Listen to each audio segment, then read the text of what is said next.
And I did. And I created this beautiful playbook for that client. And I was like, wow, now we see how we can use it. And it totally helped them get to the next level. And I realized that there is a niche there that is needed, that entrepreneurs need, the done it for you creation of processes and procedures, along with optimization, along with making sure that those procedures are being implemented across the company.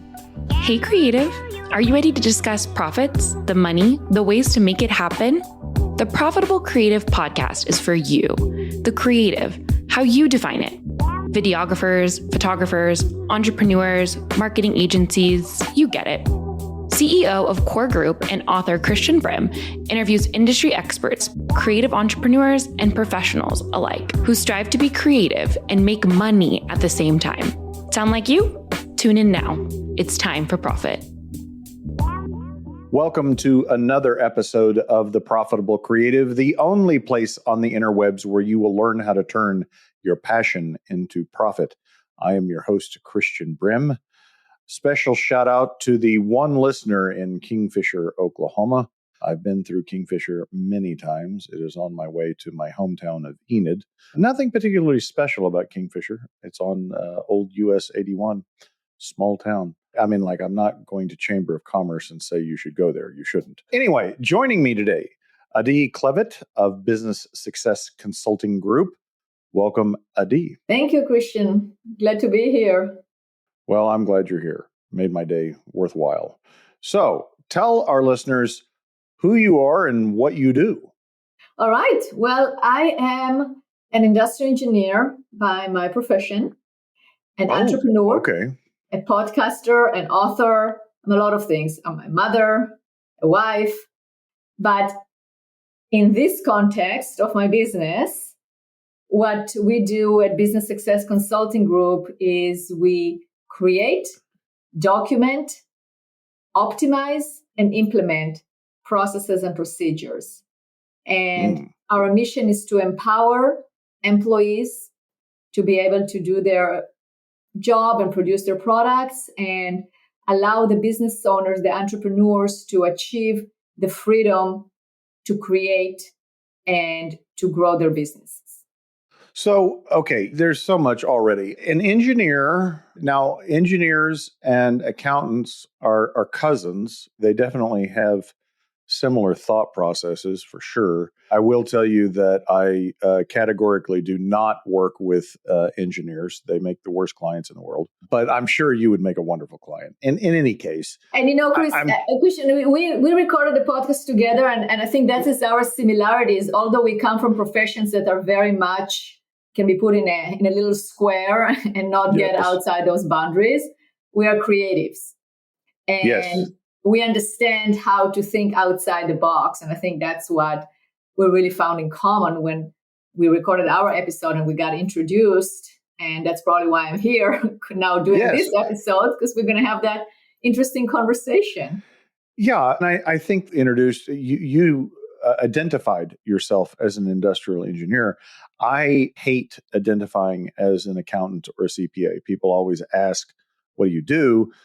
And my patent to answer as little as possible, because I don't want to say I'm a CPA, because like you said, people have a perception of what engineers or CPAs are, and it's not what I feel like I am. So I just don't like to identify at it. But makes sense. This whole convergence or overlap of the creative and the analytical to kind of be reductive and make it that simple. I don't think it's that simple, but for this conversation is where the magic is made. Like a lot of creative entrepreneurs that I work with and talk to, the analytical components of a business are oftentimes difficult to nail down. Things like processes, for instance. I mean, that's just not the way their brains work, but it's uber important if you're going to grow and scale a business to have processes. So what is your experience working with creative entrepreneurs and helping them create those processes? So my experience is that some of them will say, I don't need processes. I'm a creative. Some of them will say, I welcome processes because it helps me be more creative. And the second one is really, I don't know if there is a right or wrong answer, but that is the path to take. And those that are creative or consider themselves to be creative, but are saying, I don't need processes, I feel like they're going to stop my creativity. When we start working together, they go through this change or switch or mindset shift to see that creating the processes and putting them in place is what is going to get them the freedom to create and the freedom to do what they want to do and what they do best, which is to create. Yes. And as you were saying that, thought, really the processes aren't necessarily for you. I mean, you have to work within them, but the processes are for the people that you are going to involve in your creative endeavor, right? Like, I mean, sure, you can use processes for yourself. And if it's just you, it will help you. But to me, the processes and the way I have been able to use processes is to get those things off of my plate that I don't want to do or that I'm not particularly good at or are low value to allow me to do what I do best. That is very true. It's exactly right. It's allowing you to do what you do best. So if you have a concern of why do I need processes, or is that going to limit my creativity? I invite you to ask the question in a different way. If you do not have processes, what limits are you putting on yourself? What limits are you putting on your creativity? What limits are you putting on your creation? And how can you change that so you have more time and ability to create? Yeah, in that regard, I think the processes, rather than stifling creativity, are actually supportive or liberating you to creativity. Mm-hmm. I think it's kind of like, I can't remember the author, but it was maybe Jocko Willink or some former SEAL that he was talking about discipline being liberating. Mm-hmm. And whereas a lot of people think that of discipline in the negative and it restricts you, but he goes through the argument that like, no, discipline actually frees you. It actually gives you the freedom because it takes those things off of your plate. Right. And it really depends on what kind of discipline, because if you look at the creative, let's say, for instance, they experience throughout their lives people stopping them from creating, or there were different circumstances that they felt that they have to switch their career and do something else that is more in alignment with what society thinks that they should do and not really allow them to create. So you have all that external discipline that you associate as something that is wrong, incorrect, restricting. So then the pendulum swings all the way to, I don't want any discipline. I don't want the procedures. I don't want processes. I want people to do whatever they want to do. But then again, it's just like that pendulum is swinging too far to the other side, and extremes of both sides are not productive, and I'm not going to get you to where you need to be. So we are analytically looking at what do you need to do in your business in order for you to grow and thrive and do well. And if you had a set of procedures and processes that are optimized, that are predictable, that are consistent, would it allow you to produce more or produce less and being profitable at the same time? Because you don't have to be a creative artist and be starving. That's not the idea. That's why they're working with you, Christian, because they have to understand that it doesn't have to be that way. You can be very successful as a creative, but what you need to do is to adapt the principles of business and then put your creative forces on top of it so you can be successful. I couldn't have said it better myself. So let's talk about your entrepreneurial journey. Did you work as an engineer? I did start my career as an engineer in a consulting company, and I worked at several international. I worked at two big international consulting companies. I gravitated toward the management part, toward process improvement, toward increasing efficiency. And I always had that entrepreneurial streak in me. I mean, I started my first business when I was in high school. And throughout the years, I also I had a bookkeeping business. I had consulting that I was doing on my own. I managed companies for clients. So I definitely had that hands-on experience. And also when I was working for the consulting companies, I got promoted to become an executive. So I ran people, I fired, I hired, I made decisions. I know how to run people. I know how to be an executive. So it's not theoretical. I had hands-on experience. And then in 2011, I decided that I would like to start my own company. And that's what I did. And at that time, I started as a general business consultant. I was very good at it. I have the ability to spot situations, to look at things, to understand things very well, come up with strategies and help my clients with it. And I was helping them implement what we came up with. And I would tell my clients, it's you need processes. Week after week when we met, and they said, yes, okay, but I am too busy selling. I'm too busy doing this. I'm too busy doing that. I can't. And it didn't happen. So then I asked one of my clients one day, well, what about if I do it for you?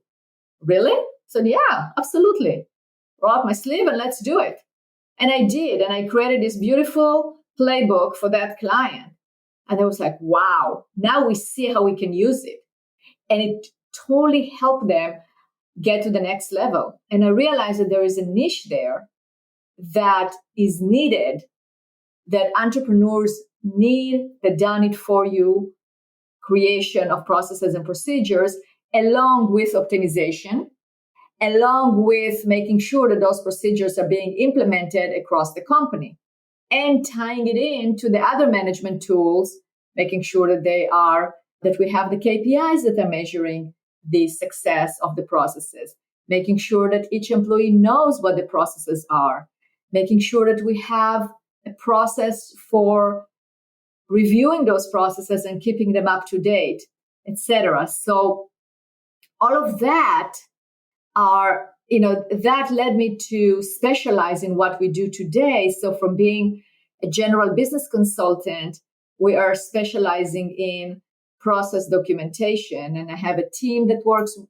with me of consultants and very highly skilled technical writers, admin support, marketing, etc. So we became a group. So therefore, Business Success Consulting Group. So if I'm a solopreneur, and let's say I run a boutique marketing agency, or I'm a videographer, and I'm listening to you talk about processes, I'm like, that sounds awful. I don't even like the words. How do I take what you teach and start implementing that concept into my business where I don't have employees? I might have a couple of independent contractors, but like I do all the work, right? So how do you apply those principles if I'm a one-man band? Good question. Today's episode of The Profitable Creative is brought to you by Core Group. Are you tired of doing it all yourself?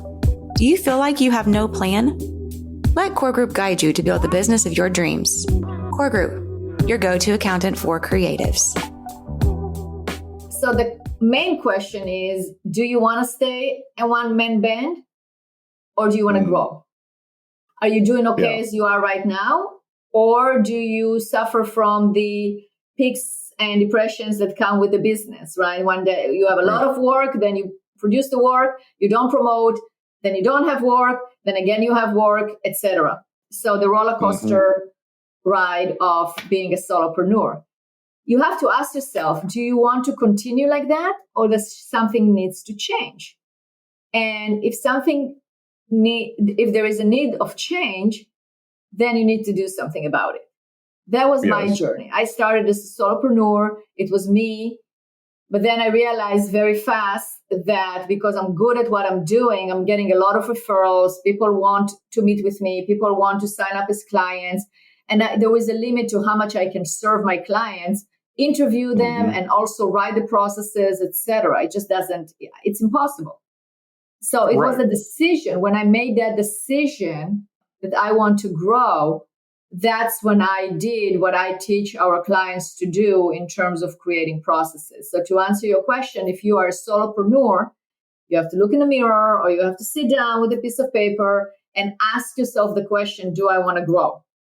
And if so, why? Why having processes are important?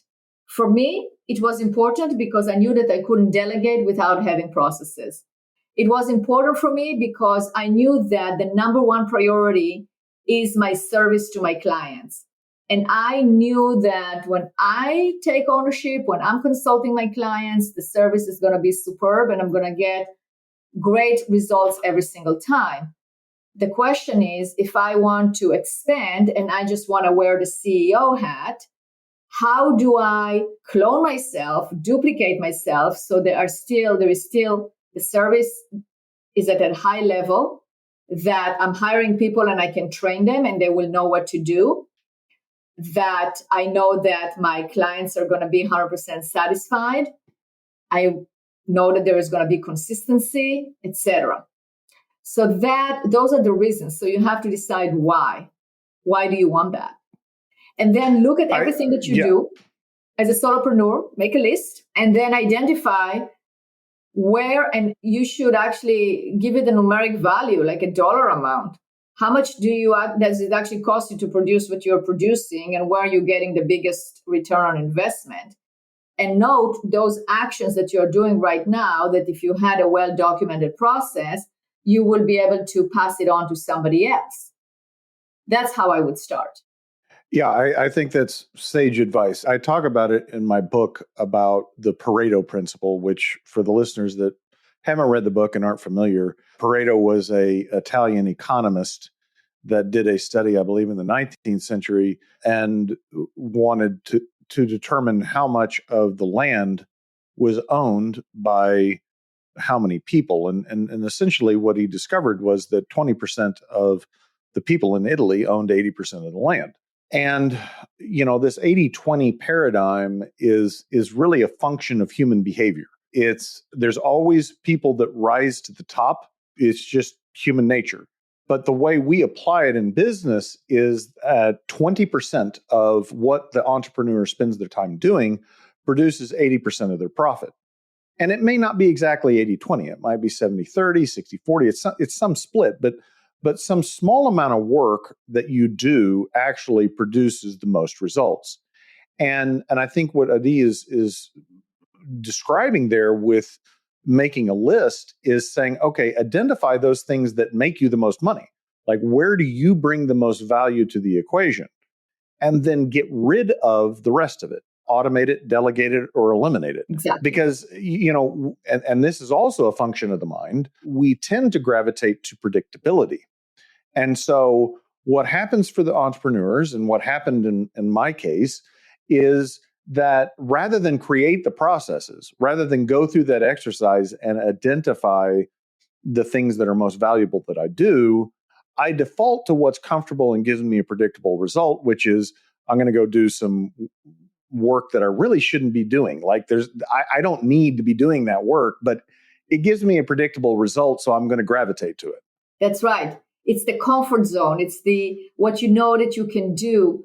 Let's say, for instance, the photographers. So, you can edit, right? I mean, let's say you shoot a wedding and now you sit and you edit the pictures. You can do that. It's predictable. It's actions you have done many times. You're probably very good at it and you have it explained or excused that, no one can edit like you do. And it is the most important thing, important day for that couple. That's what they paid you for, is the final product. But you're doing it and you're going through the motions and you're doing it and you're putting your creativity into it. However, if you actually identified the actions to be done in order to grow the business, probably going out to a networking event that will probably take 20% of your day, maybe the editing is 80%, but 20% of your day can be spent on the networking, will create more opportunities, but it's a little bit more uncomfortable. It is more tedious. You now less have to show predictable. up. It's less predictable because you don't know what will happen. You have to show up with your best smile. You have to dress up. You can't just sit there with your hoodie and, and in your room and drinking coffee and editing. No, you have to show up. So it's a lot more effort that is required, and it's easier to gravitate towards the other one. But to that point, if you had a process, even in your head, on how you do networking, you take a little bit the predictability out of it. Why? Because if you define ahead of time what is the end result of you going to a networking event, then you are able to achieve success every single time. For instance, if you know that you're going to a networking event and the result is not necessarily a new client, because it's not. When you go to a networking event, that's business development. You're developing the relationship. So maybe your final result or the purpose of going to a networking event is to make 3 new connections that you haven't made before, or help 3 new people, or have a great conversation with 2 people. Whatever you define it is that is realistic, and you go and do it, then you will have success. It will be a win. And then you have a process of following up. So let's say you talk to 3 people. Good. What are you going to do with those connections? You send them a follow-up email. Great meeting you. I know you needed help with this and this. Let me introduce you to that person. Or with that person, you do this. So you have a process of following up. And then maybe 2 weeks later, you follow up. Hey, I connected you with, I know you wanted a connection with a great accountant or with somebody that can help you with your profit. I introduced you to Christian. Did you 2 connect? There is definitely a reason for more communication. But if you don't have a process, or you never define yourself that process, then you go to the networking event. Maybe it is successful, maybe it is not. And then you're right. It's a waste of time because then you never follow up. So nothing happens. So why would I go to more networking events? Right. You see, therefore, you have to identify the value of your actions and then identify the actual actions, which is basically the process.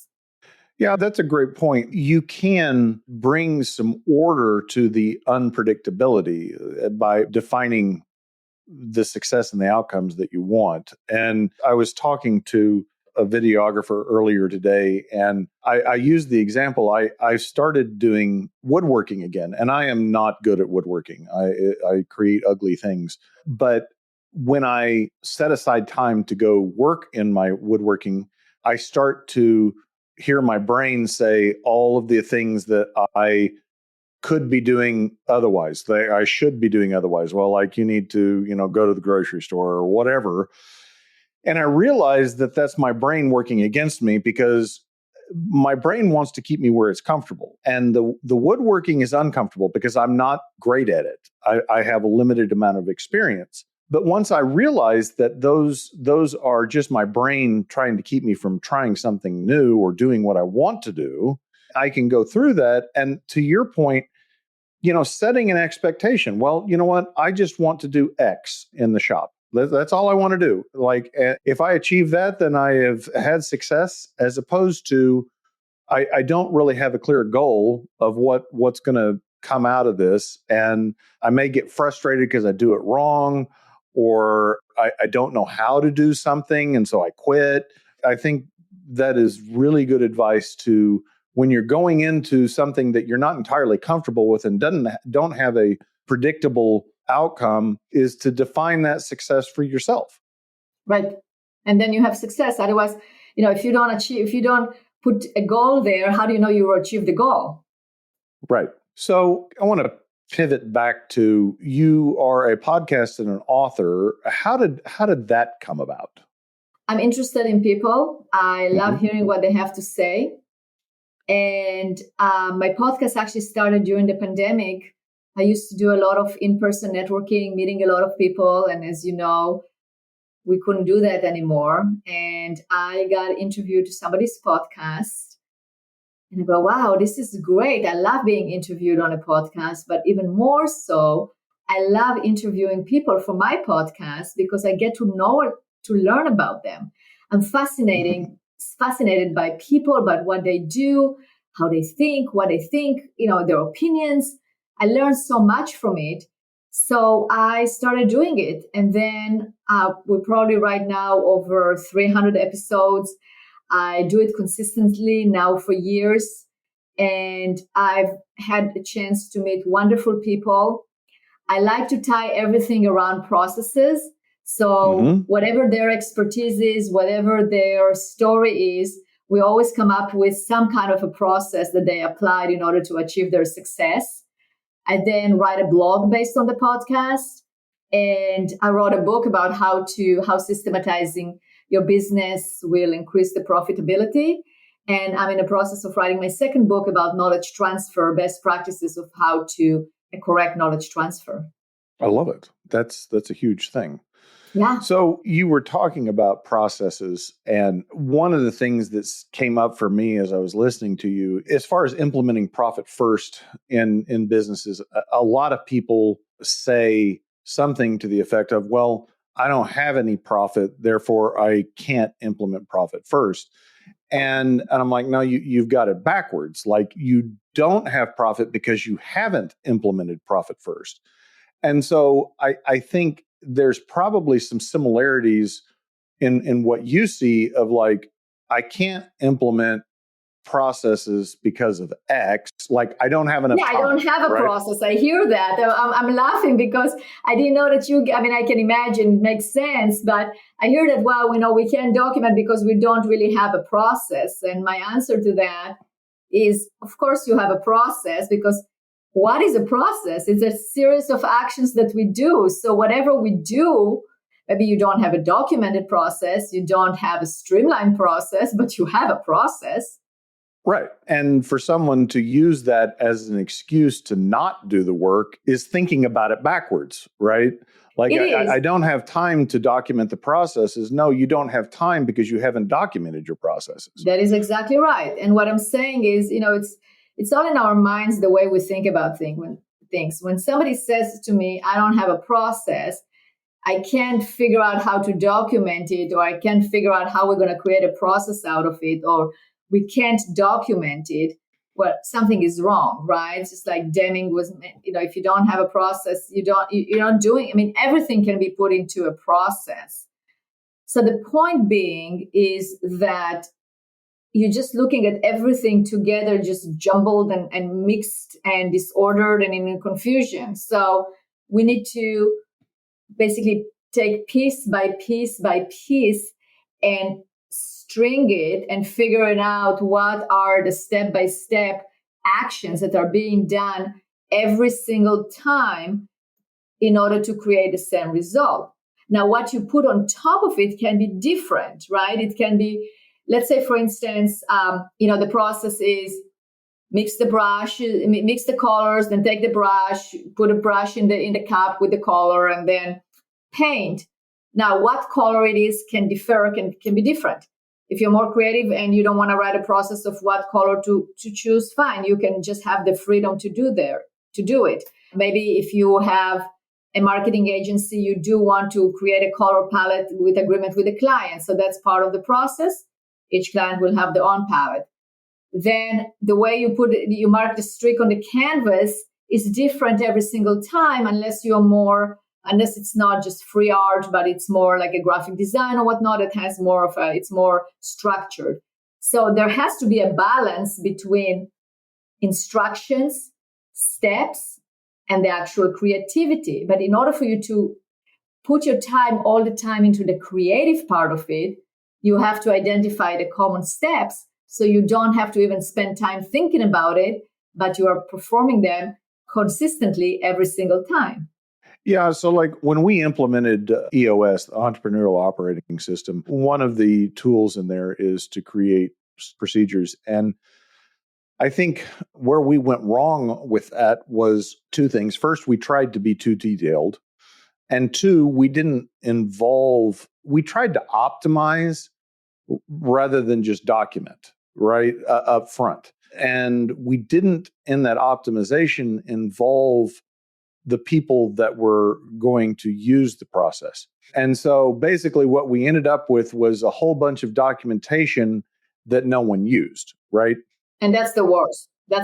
Yeah, right. So the way we did it the next time around was we didn't do detail. We started with this idea which is again from EOS, is not something we came up with, was give a process of like, if I turn this over to another professional in that space that understood the term, like marketing, like, okay, they're a marketer, they understand the concepts, they understand the terms, but you give them like a 1.5 page process of this is how we do things.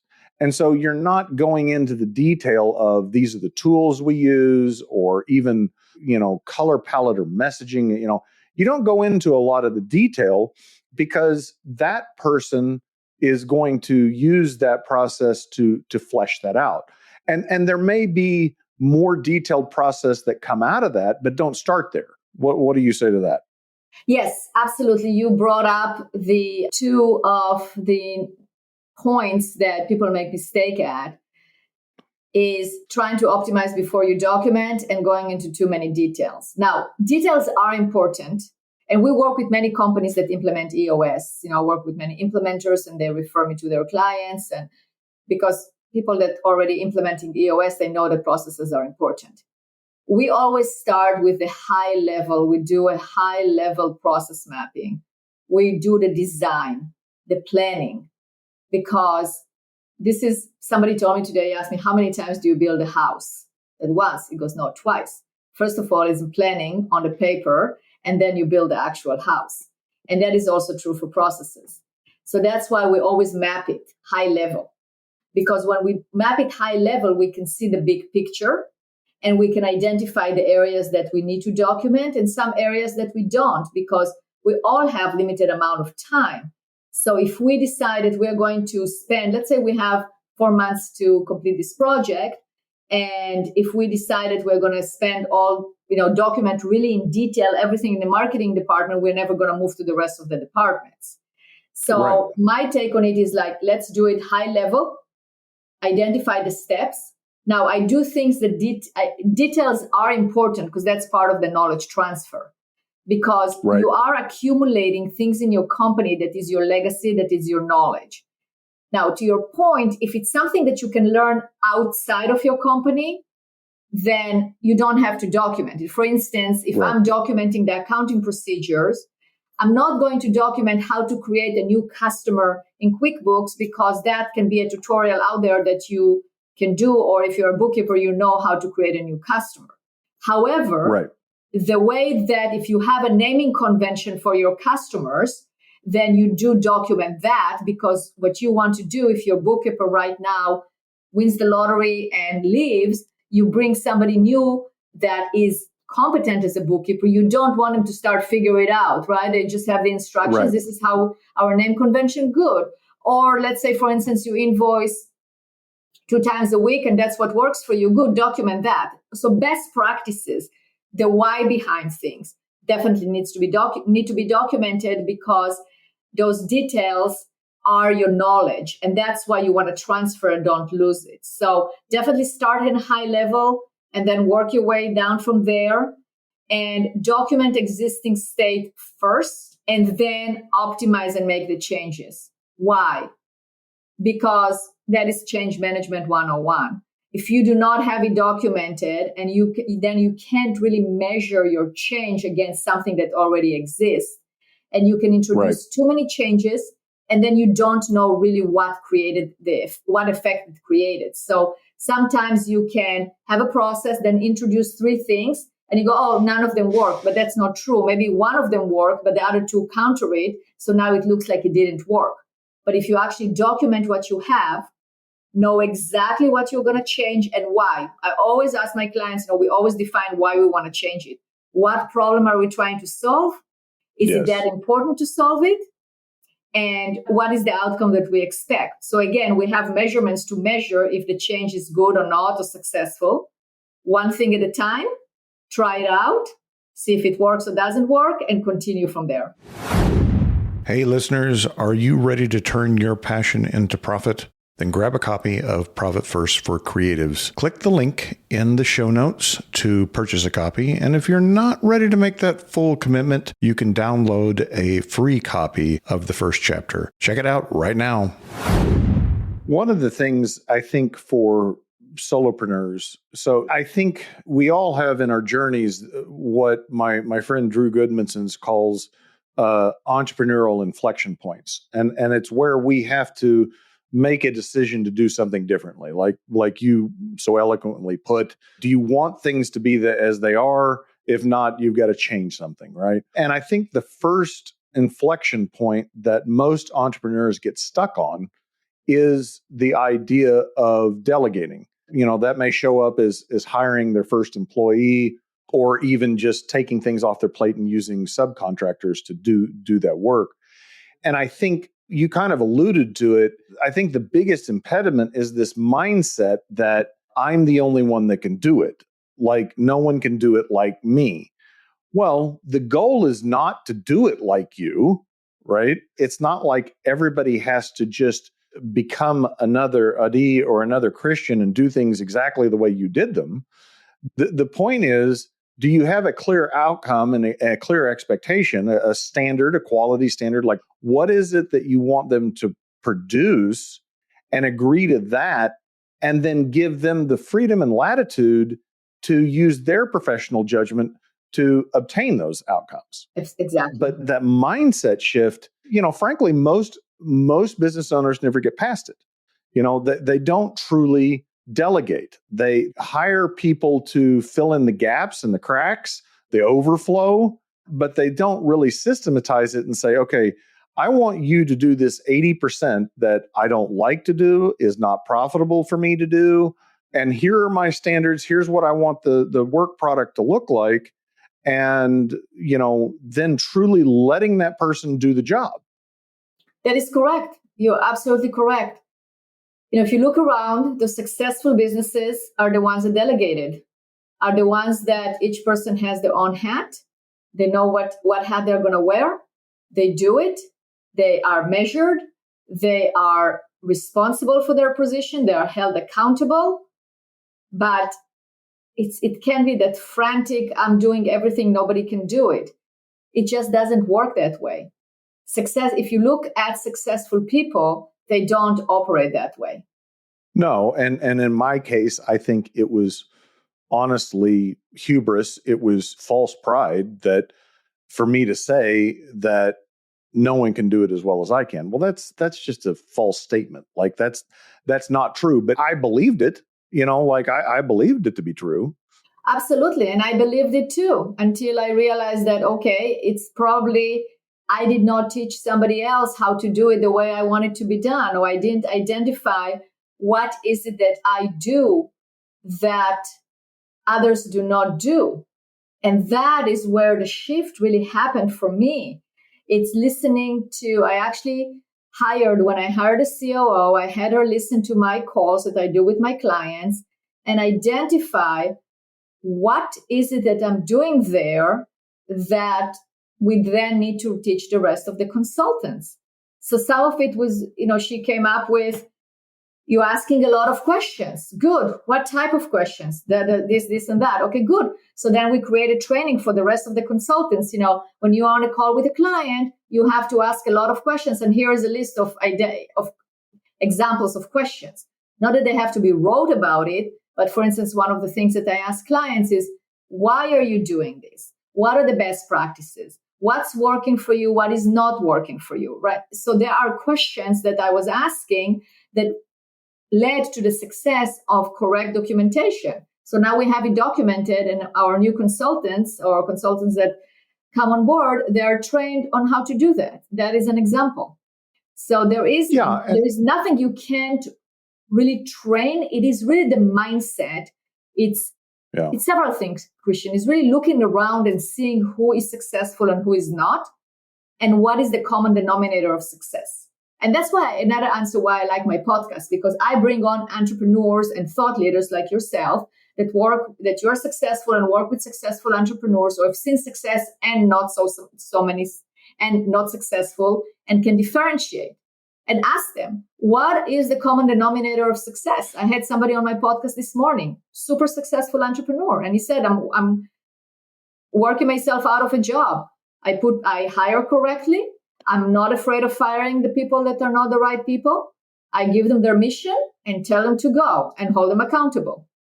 That is exactly right. So you need to have the mindset. Do you want a business, or do you want to just continue to be a worker without a direct boss other than yourself? So it's how you want to run your business that will determine which direction you're going to go. I couldn't have said it better myself. Yeah. And Christian, one thing that will resonate with you is that people say, well, I don't want to delegate. What I hear people say, I don't want to delegate because it will cut my profits. Or hire somebody is very expensive. My profits will suffer. It could be true if you didn't take that opportunity, that extra bandwidth, that extra time, that extra energy, and do something with it. Exactly. It's an investment, right? So it's not, if you're just hiring and continue, just like to your example, if you hire somebody but never let go and you're still running it with them, it's a waste of your money. You might as well, you're right, just wear their hat and just do it yourself and get paid for it. But if you truly want to scale, if you truly want to expand, then you need to identify what is it that you're going to do with your extra time in order to generate more income and more profits. Exactly. Adi, how do people find you and learn more about working with you? So the easiest way is to find me on LinkedIn. So it's Adi Klevit. You can also call or text. We have a number in the office that you can text as well. It's 503-662-2911. Visit our website, bizsuccesscg.com. And my email is adi@bizsuccesscg.com. I'll be happy to answer any questions, and I would love to hear from the listeners. And we'll put all of that information in the show notes. Adi, thank you very much for your time and your experience share. It's very much appreciated. Audience, if you like what you hear, please rate the podcast, share the podcast, subscribe to the podcast. If you don't like what you hear, shoot us a message back. Let us know what you'd like to hear, and I'll replace Adi. Until then, ta-ta for now. And that's a wrap for today's episode of The Profitable Creative. Until next time, you money lovers. And don't forget, Profit First for Creatives is live via Amazon. Link below.